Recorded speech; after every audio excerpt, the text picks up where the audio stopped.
If you want to apply for a real ID in New York, bring proof of identity such as a valid U.S. passport or birth certificate, proof of your social security number, like your original social security card or a pay stub showing the full number, and 2 separate documents proving New York State residency, such as a bank statement and a utility bill with your current address.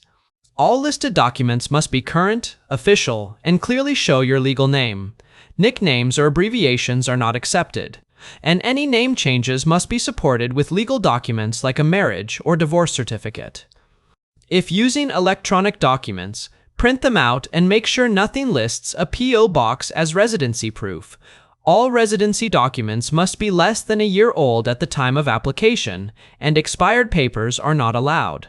Proof of lawful status, such as a certificate of naturalization or a permanent resident card, is also needed, and having a complete set of original and certified documents will help make your DMV visit quick and successful.